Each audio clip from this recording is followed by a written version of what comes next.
प्रिय विद्यार्थियों, आज हम समुद्री विज्ञान के अंतर्गत एक महत्वपूर्ण विषय पर चर्चा करेंगे। महासागरों की तली में जो उच्चावच पाए जाते हैं उसके संदर्भ में हम यहाँ अध्ययन करेंगे, क्योंकि हमने धरातलीय भाग पर जो स्थलाकृतियाँ पाई जाती हैं उनके बारे में हमने विस्तृत अध्ययन किया और हमें पता है कि धरातल पर विभिन्न प्रकार के जो उच्चावच पाए जाते हैं, चाहे वो पर्वत हो, पठार हो, मैदान हो, गहरी खाइयाँ हो, उबड़ खाबड़ मैदान हो, विभिन्न प्रकार की स्थलाकृतियाँ हमारे यहाँ धरातल पर पाई जाती हैं। और उसी संदर्भ में हम यहाँ महासागरीय तली में जो उच्चावच पाए जाते हैं, वहाँ पर जो स्थल रूप पाए जाते हैं उनकी हम यहाँ चर्चा करेंगे, क्योंकि धरातल के कुल क्षेत्रफल के लगभग 71% भाग पर महासागरीय भाग विस्तृत है और इस महासागरीय भाग की जो तली है उन पर विभिन्न प्रकार की जो उच्चावच पाए जाते हैं। शायद धरातल पर जो उच्चावच पाए जाते हैं, जो स्थलाकृतियां पाई जाती हैं, उनसे विभिन्न प्रकार, उनसे अलग जो उच्चावच है और उनसे ज़्यादा जो स्थलाकृतियां हैं, उच्चावच है, वो महासागरीय तली में देखने को मिलती हैं। क्योंकि महासागरीय तली का भाग महत्वपूर्ण होता है और यहाँ पर जब हम इनके उच्चावच की बात करते हैं तो एक और हम देखते हैं कि धरातल में सर्वाधिक जो ऊंचाई वाला जो भाग है,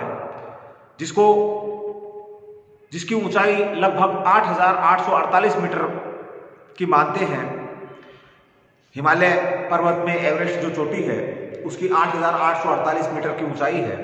इसके विपरीत हम महासागरीय तली की गहराई की अगर बात करते हैं तो उसकी गहराई हमें मैरियाना जो गर्त है, जो प्रशांत महासागर फिलीपाइंस द्वीप के उत्तर में स्थित है, उसकी गहराई 11,035 मीटर, यानी धरातल पे जो ऊंचाई है उससे ज्यादा गहराई महासागरीय तली में हमें देखने को मिलती है।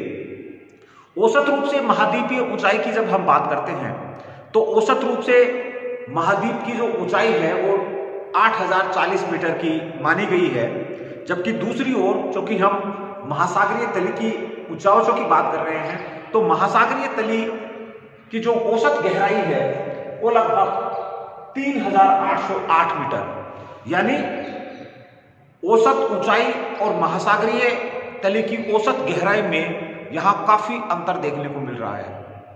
तो महासागरीय तली की जो औसत जो गहराई है वो 3,808 मीटर की मानी गई है और विभिन्न प्रकार के जो उच्चावच हैं महासागरीय तली में हमें देखने को मिलते हैं, पाए जाते हैं।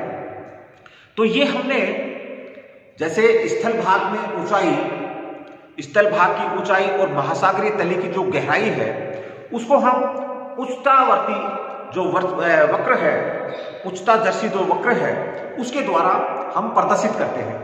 तो ये हमने एक डायग्राम बनाया है, इसके माध्यम से हम समझ सकते हैं। जैसे स्थल भाग की जो ऊंचाई है वो 8,048 मीटर और जैसे ही हम समुद्रीय महासागरीय भाग की ओर प्रवेश करते हैं तो मगन ढाल मैदान और यहाँ एक गर्त शुरू हो जाती है, तो लगभग 11,035 मीटर की गहराई पर ये जो अधिकतम जो गहरा भाग है वो है। तो यहाँ उच्चतादर्शी वक्र के द्वारा हम धरातलीय भाग की ऊंचाई और महासागरीय तली की जो गहराई है उसको हम प्रदर्शित करते हैं। तो इस आधार पर हम जो तली का जो उच्चावच है वो 4 प्रकार के उच्चावच महासागरीय तली में पाए जाते हैं और वो 4 प्रकार के जो उच्चावच हैं वो निम्न प्रकार हैं। जैसे मगन तट की बात करते हैं, मगन ढाल की बात करते हैं, अगाध सागरीय जो मैदान है वो विस्तृत हैं और महासागरीय जो गर्त है वो महासागरीय तली में विस्तृत है। तो मुख्य रूप से 4 प्रकार की जो स्थलाकृतियां हैं, उच्चावच है, वो महासागरीय जो तट है उनमें पाए जाते हैं। मगध तट, मगध ढाल, अगाध सागरीय मैदान और गर्त। तो सबसे पहले हम बात करते हैं महासागरीय मगध तटों की, क्योंकि ये जो भाग होते हैं समुद्र का तटीय क्षेत्र और जो स्थल भाग जहां मिलते हैं उसको हम मगध तट में शामिल करते हैं। और ये मगध तट लगभग 600 फीट की इनकी औसत गहराई होती है और सामान्य जो ढाल है वो 1 डिग्री से 3 डिग्री का होता है। तो स्थल भाग से सटा हुआ जो भाग होगा जिसको हम मगध तट का नाम देते हैं, 600 फीट की औसत गहराई होती है और 1 डिग्री से 3 डिग्री का यहाँ ढाल पाया जाता है। क्योंकि मगध तट की चौड़ाई को स्थलीय जो स्थलाकृतियां होती हैं, तटीय क्षेत्रों के आसपास की जो स्थलाकृतियां होती हैं वो मुख्य रूप से प्रभावित करती हैं। प्राय देखा जाता है कि तटीय क्षेत्रों पर जो पर्वतमाला है, पर्वतीय क्षेत्र है, उसके पास के जो मगध तट होते हैं उनकी चौड़ाई प्राय कम पाई जाती है। जैसे हम एंडीज और रॉकीज पर्वत की बात करते हैं, उसके जो पश्चिमी क्षेत्र के जो तटीय भाग है वहां पर चौड़ाई बहुत कम पाई जाती है। औसतन 80 किलोमीटर की चौड़ाई प्राय देखने को मिलती है। और जहां तटीय क्षेत्र के पास सपाट क्षेत्र होता है, मैदानी क्षेत्र होता है, वहां पर मगध तटों की जो चौड़ाई है वो बहुत ज्यादा देखने को मिलती है। साइबेरिया क्षेत्र की अगर हम बात करते हैं तो वहां पर लगभग 1350 किलोमीटर के चौड़े मगध तट पाए जाते हैं। तो स्थलाकृति, तटीय जो स्थलाकृतियां हैं वो मगध तट को मुख्य रूप से प्रभावित करती है। और यहां पर अगर हम बात करते हैं महासागर की तली के समस्त भाग का लगभग 8.6% भाग पर मगध तटों का विस्तार है। और इनमें हम जब अटलांटिक, प्रशांत महासागर और हिंद महासागर में इसकी बात करते हैं तो अटलांटिक में 13.3% भाग पर मगध तट उपस्थित है, प्रशांत महासागर में 5.7 है और हिंद महासागर में 4.2% भाग पर मगध तट पाए जाते हैं। मगध तटों की उत्पत्ति के बारे में अनेक विद्वानों ने अनेक विचार यहां प्रस्तुत किए, जिनकी हम बात करते हैं तो विभिन्न जो विद्वान हैं उनके अनुसार मगध तटों का जो निर्माण है वो अलग अलग प्रकार से इन्होंने माना। तो इन्होंने मगध तटों की उत्पत्ति के संबंध में जो मान्यताएं दी, अपरदन के द्वारा मगध तटों की उत्पत्ति होती है, क्योंकि अपरदन के द्वारा जो कटाव होता है वहां पर निम्न ढाल का निर्माण होता है और वह समुद्री जल का विस्तार हो जाता है। तो यहां मगध तट की उत्पत्ति होती है।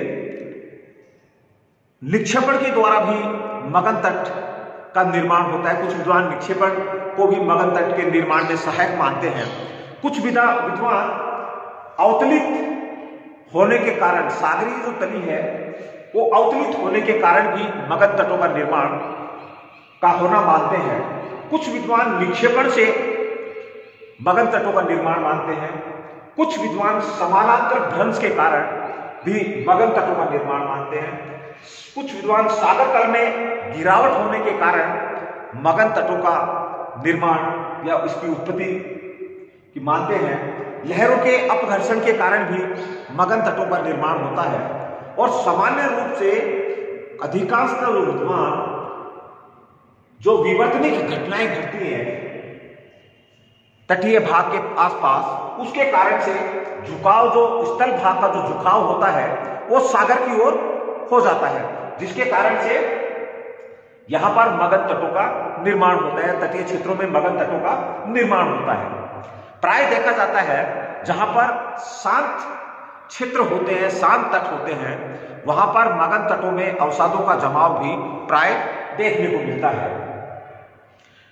मगध ढाल की हम बात करते हैं तो चूंकि एकदम से ढलानी क्षेत्र होते हैं और ढाल प्रवणता यहां ज्यादा पाई जाती है। औसतन रूप से 5 डिग्री का ढाल मगन ढाल में पाया जाता है और ये समस्त तली का, महासागरी की जो समस्त तली है उसके लगभग 8.5% भाग पर मगन ढाल उपस्थित है। जब हम क्षेत्र विशेष की बात करते हैं तो प्रशांत महासागर में 7%, हिंद महासागर में 6.5% और अंध महासागर में 12.4% भाग पर मगन ढालों का विस्तार पाया जाता है। ये जो उच्चावच है मगन ढाल, यहाँ पर चूंकि ढलान ज्यादा होता है, ढाल ज्यादा होता है, जिसके कारण से यहाँ पर निक्षेप बहुत कम पाए जाते हैं। यहाँ जीवों और जो वनस्पतियों की जो संख्या है उनकी संख्या कम पाई जाती है और इसकी मगन ढाल की जो उत्पत्ति है, विद्वान इसको अपर्दन और निक्षेपण के कारण मगन ढालों की उत्पत्ति को मानते हैं। तो एकदम से मगन तट के बाद में मगन ढाल शुरू होते हैं और मगन ढाल के बाद में महासागर का जो विस्तृत क्षेत्र है जिसको हम अगाध सागरीय मैदान का नाम देते हैं, जो कि कुल महासागरीय तली का लगभग 75.9% भाग पर यह उच्चावच स्थित है, अगाध सागरीय मैदान स्थित है। औसत रूप से इसकी जो गहराई है वो 3000 से 6000 मीटर की मानते हैं और ढाल यहां पर सामान्य पाया जाता है। अगर क्षेत्र विशेष की बात करते हैं तो प्रशांत महासागर में लगभग 80.3% भाग, अंध महासागर में 54.9 और हिंद महासागर में 80.1% भाग पर अगाध सागरीय मैदान पाए जाते हैं। तो यहां हमने अंध महासागर में जो महासागरीय जो मैदान है, अगाध सागरीय मैदान है, वो कम क्षेत्र में पाए जाते हैं। इसका कारण विद्वान ये मानते हैं कि अंध महासागर में विभिन्न प्रकार के जो उच्चावच पाए जाते हैं उसके कारण से अगाध सागरीय जो मैदान है उनका जो क्षेत्र है वो कम पाया जाता है। तो यहाँ पर हम अगाध सागरीय मैदान की बात करते हैं क्योंकि इनमें विभिन्न प्रकार की जो स्थलाकृतियां हैं वो पाई जाती हैं, लंबे कटक यहाँ पाए जाते हैं और इन क्षेत्रों में सागर इस यहाँ जीवों के जो अवशेष हैं, वनस्पति के अवशेष हैं, वो प्राय देखे जाते हैं और ज्वालामुखी उद्गार के समय जो निस्तृत जो पदार्थ है उनके जमाव भी यहाँ पर प्राय देखे जाते हैं। जब हम अगाध सागरीय मैदान की बात कर रहे हैं तो समस्त जो समुद्री भाग है, महासागरीय भाग है, वो लगभग 20 डिग्री उत्तरी से 60 डिग्री दक्षिण अक्षांशों के मध्य अगाध सागरीय मैदान का सर्वाधिक विस्तार इन क्षेत्रों में प्राय पाया जाता है। यहां पर हमने अगाध सागरीय मैदान की बात की, उसके बाद में अगाध सागरीय मैदान के बाद में महासागरीय गर्त स्थित होते हैं और ये औसत रूप से इनकी गहराई बहुत ज्यादा देखने को मिलती है। कुल महासागरीय जो नितल है उसका लगभग 7% भाग पर महासागरीय गर्तों की मौजूदगी है और इनको हम प्राय 2 भागों में विभाजित करते हैं गर्तों को, क्योंकि आकार की दृष्टि से हम इनको विभाजित कर रहे हैं। तो एक को हम खाइयों के रूप में विभाजित करते हैं जो गहरे होते हैं, प्राय लंबे, सकड़े और चाप के आकार के ये होते हैं और इनके जो पार्श्ववर्ती जो भाग होते हैं उनमें ढाल अधिक होता है और इनकी जो स्थिति है महासागरों में वो प्राय पर्वतीय जो श्रृंखलाएं पाई जाती है स्थल भागों पर, उनके सामने ये खाइयां पाई जाती हैं और द्वीपों के सहारे भी गर्त देखने को मिलती हैं, क्योंकि सबसे अधिक गर्त है प्रशांत महासागर में देखने को मिलती है। द्रोणियों की हम बात करते हैं तो अपेक्षाकृत लंबे होते हैं, अधिक चौड़े होते हैं तथा इनके जो ढाल होते हैं वो मंद होते हैं। समस्त जो महासागरीय जो तली है उसमें लगभग आज तक 52 गर्तों की पहचान हुई है, जिनमें सबसे ज्यादा जो गर्त है प्रशांत महासागर में पाई जाती हैं और जिनकी संख्या लगभग 32 के करीब है। अटलांटिक महासागर में 19 महासागरीय गर्त और हिंद महासागर में लगभग 6 महासागरीय गर्त उपस्थित हैं या मौजूद है। तो इस प्रकार हमने देखा कि जिस प्रकार स्थल भाग में जो उच्चावच पाए जाते हैं, उस प्रकार से महासागरीय तली में भी विभिन्न प्रकार के उच्चावच पाए जाते हैं। महासागरीय मगनतट, महासागरीय मगनढाल, महासागरीय अगाध सागरीय मैदान और महासागरीय गर्त, ये विभिन्न प्रकार के जो उच्चावच हैं। महासागरीय जो जल होता है, महासागरीय भाग में जो भौगोलिक या भौतिक जो क्रियाएं संपादित होती हैं, इनका महत्वपूर्ण भूमिका होती है। धन्यवाद।